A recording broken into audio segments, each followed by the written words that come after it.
It's puck time. I'm the Prez. It's Friday, and I am a hurting man.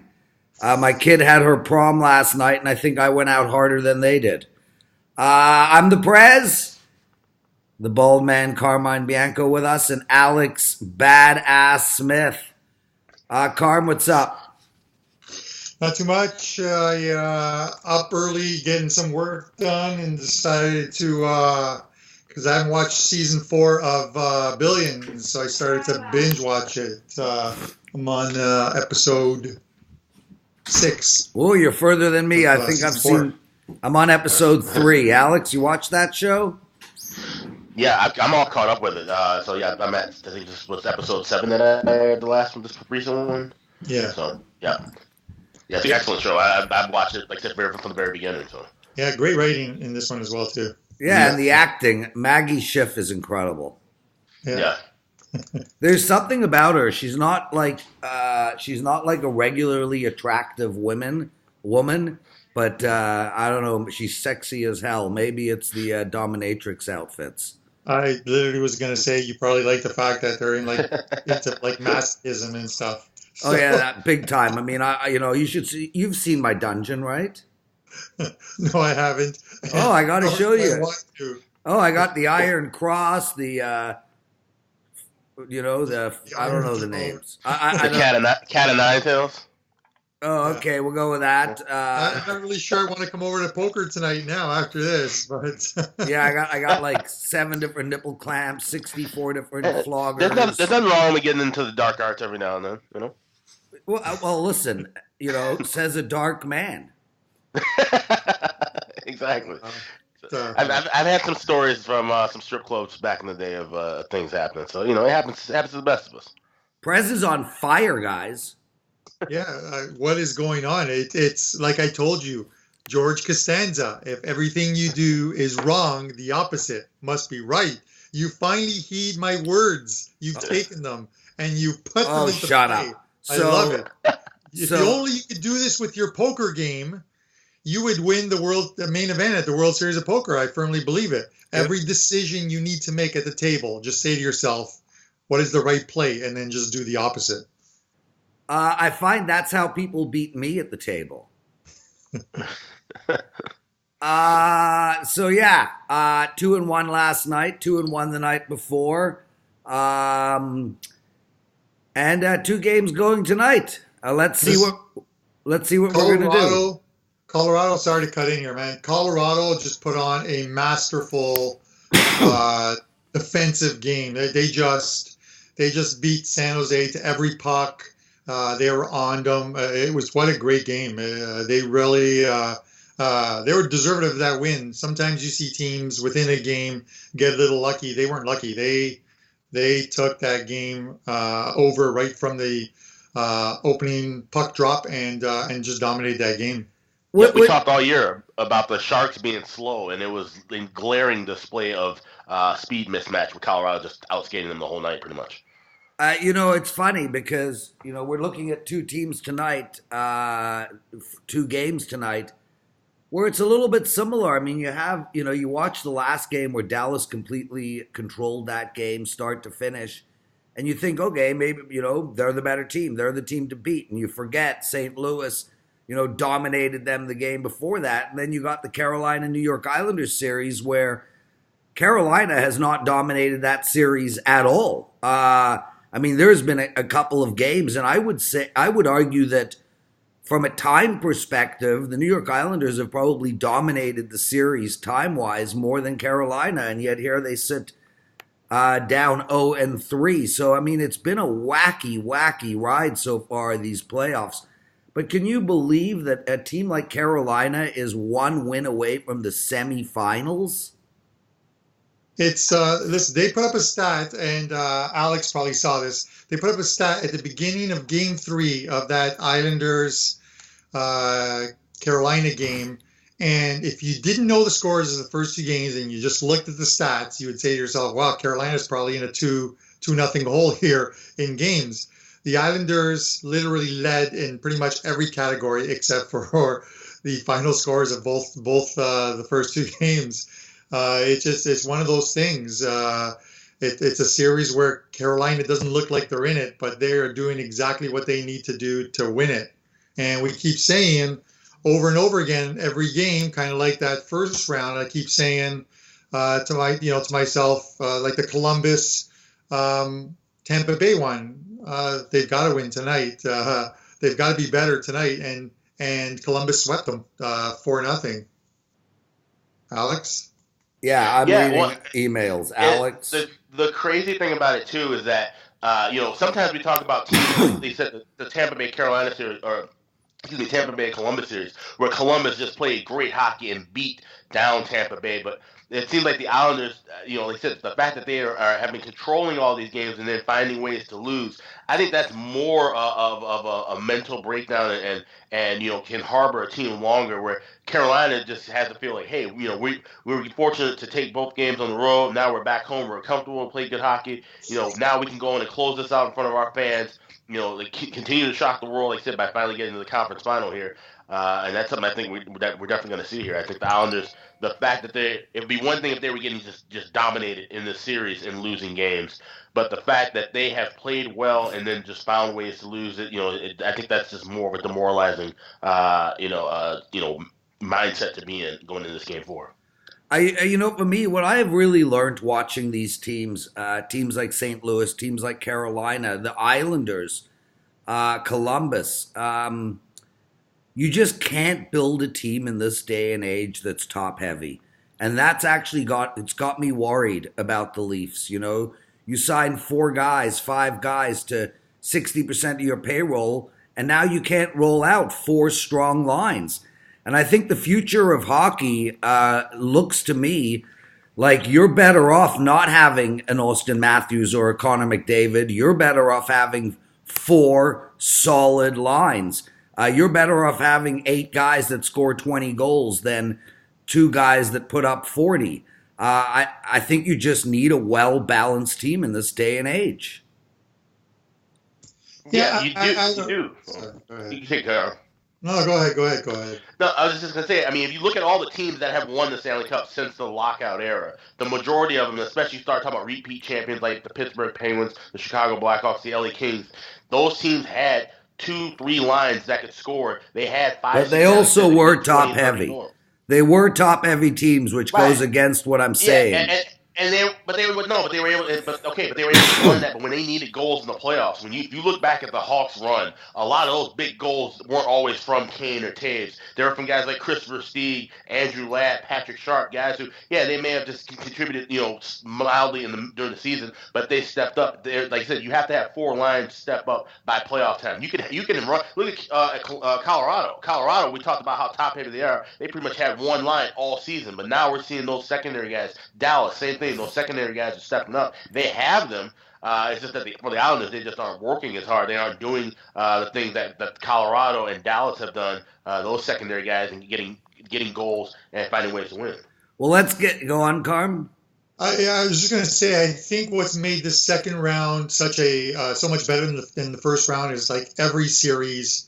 And even though the Carolina Islander series is 3-0, every series, these teams are so evenly matched that on a game-by-game basis, you just don't know who's going to win. There's value in every single line, on every single team, in every single series, which makes it great. So if you take a stand on a certain team and that team wins, it's great. I just think, and we're going to get to the Islanders one in a second, but just look at it. The Colorado series, likely going to go 7 games, should go 7 games. Boston series should go 7 games. The St. Louis series, very well, should go 7 games. Yeah. I don't think Dallas wins both games, the next 2 games. I don't think St. Louis wins the next 2 games, so it's another 7-game series.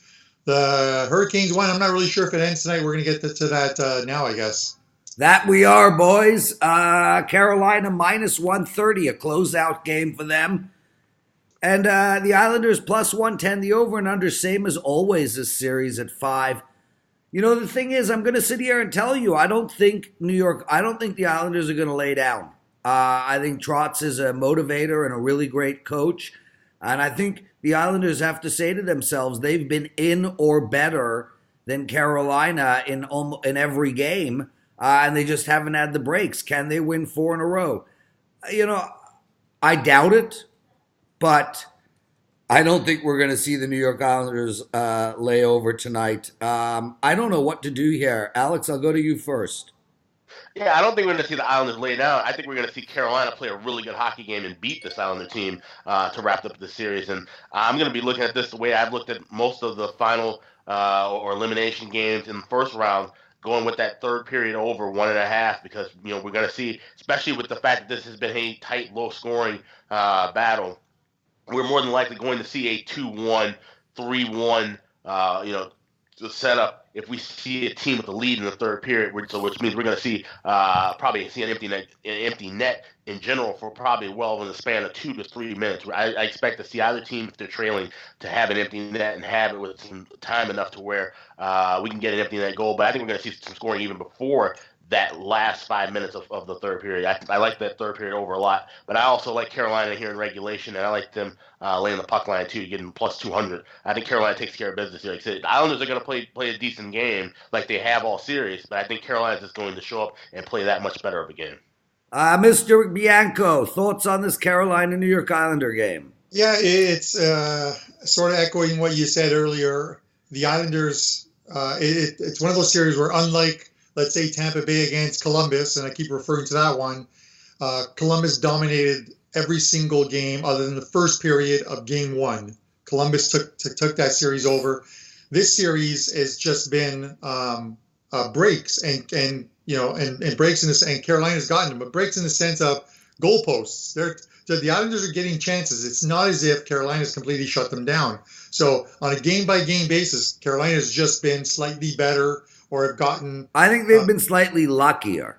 Yeah, maybe slightly luckier. Yeah. It's one of those things. When I talked about before the playoffs started, during the regular season on one of the first PuckTime shows, like things like Corsi numbers and stuff, and it's just an evaluation of if 50% is the team medium.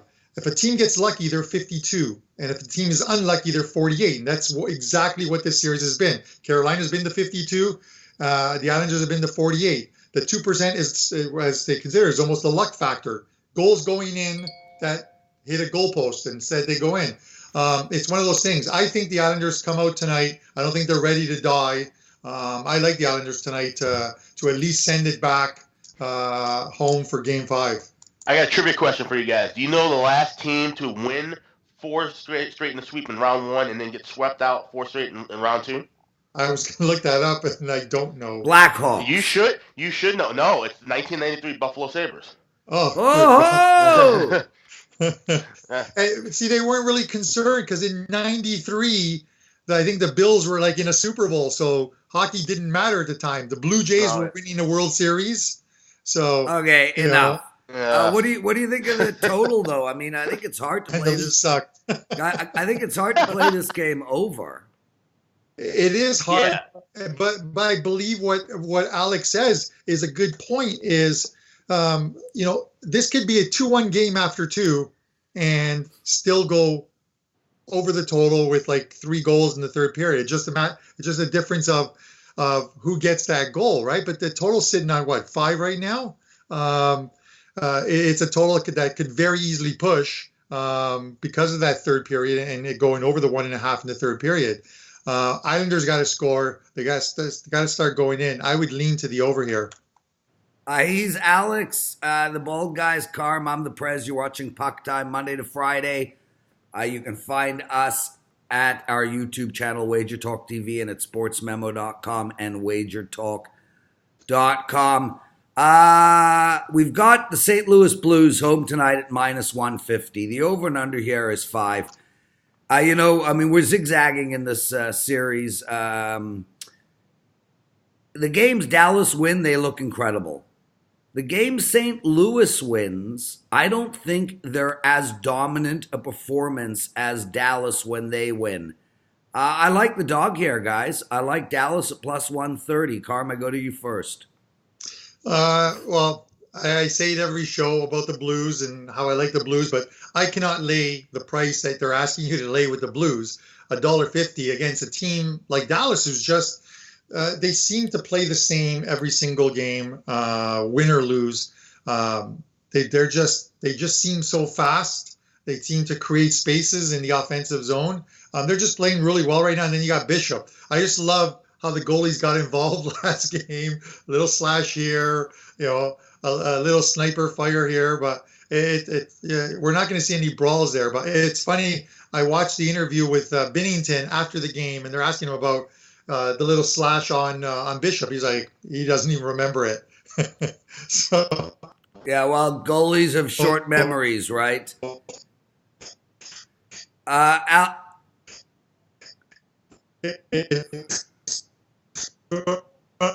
Things. I'm leaning to the over here, total wise. Just the last couple games have been a little off. When they're going to be really motivated tonight to try and get that game 5 win in St. Louis, send it home, and close it out at home. So I don't think it's going to be as tight checking as we would normally see in game 1 and 2. And I was on the unders early on in the series and took the over in the last game. So I'm going to stick with the over again. Alex B. Smith, what do you like in this game? Yeah, I mean, that's the only way I could look here would be the over for the first period and the full game. We've seen that cash 3 games in a row now. And if it wasn't for a couple of posts that were drawn early in the first period of game 1, we probably would have had that game and that first period go over as well for a 4-0 sweep right now heading into this matchup now. I just don't see where, Carm, like you said, I see these teams playing more up-tempo. We know that they're going to get, like I said, they're going to create traffic in front of Bishop, create traffic in front of Binnington. And I easily see, this game being a 4-3, 5-3 kind of game like we've seen so far. He's Alex. I'm the Prez. Carmine with us. Guys, really quick, because we have to get off of this show. I got first pitch to do with Brian Leonard today. And there is a surprise Morning Joe up, guys. Marco hosted it. It's Marco and Ralph, and it's all Kentucky Derby, so check that out. Real quick, Alex, Boston minus 135. Boston is not a guarantee at home by any stretch. We saw it with the Leafs. Columbus has already split with them 1-1. The over and under here is 5.5. Again, none of these games have gone to that to 5.5. I had the over yesterday, but I got it at 5. And the line move killed me. I'm baffled on the total here. I lean on Columbus. Alex, real quick. Yeah, I lean with Columbus as well. Like I said, the total's been absolutely tough. We've seen great goaltending, in Rask last game, Bobrovsky the game before. So, it seems like whenever one goalie is playing bad, the other one's really stepping up. Columbus has won 8 of the last 9 on the road. Like I said, Boston, not exactly a shoe-in at home. At a plus price, I lean with the Blue Jackets. Carmi? Yeah, one of the analytic numbers, which is like expecting goals, which is you look at previous games and how many goals there should have been, and maybe that's why the total went from like 5 to 5.5. But you're just not seeing it. The expecting goals after this last game were just under 4 at 3.8. So it pretty much fell on it landed on 5, right? I think 5. Yeah, it's just one of those things. It's 5.5. I just can't see you taking over when none of the games have gone over in this series, and it's not a game clinching series thing where in the third period a team might pull their goalie with 4 minutes left. This is another tight one. I would lean to the under here. I just think the Bruins are a better team in this series, and I would take the Bruins to win. I like the over in the San Jose, Colorado game at 5.5. Baffling why it went down from 6. I grant you they didn't get to that number last night, but they have every other game. One push and a couple of overs. I like the Sharks too, but I like the over the best. Carm? Yeah, I'm going to guess the over is going to settle at 6. By the time Saturday rolls around with like 105 juice both ways. But you look at it, great defensive thing by Colorado yesterday. The game before that, I think the total pushed and it was on an empty net goal. So it's landing pretty much after a bunch of 7s and 8s, where it probably normally would. I'm still a believer in the Sharks here, so I don't want to take sort of the square approach on the favorite in the over. At 5.5, I would take the over. If it's at 6, I'd probably pass. Just for the whole sake of it could very well land on 6. I'd rather win if it lands on 6 than push if it lands on 6 because of the empty net goal. But I'm on the Sharks tomorrow. Guys, we got to call it a day. Alex, did you give us your opinion on this game? No, I have a in series wager now on Colorado before the last game. I got it at plus 210, so I'm kind of rolling with that. But I like this over here too, and the fact that there's a 5.5 open now, I can see this going up to 6. Yeah, so I'm gonna grab the 5.5. Get it now, guys. Great show. I'll see you both. I'll see you all on Monday. Alex, you're gonna host Tuesday, right? And then Carmine Wednesday and Thursday.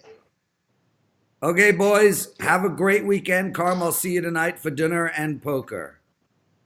All right. Good luck, boys.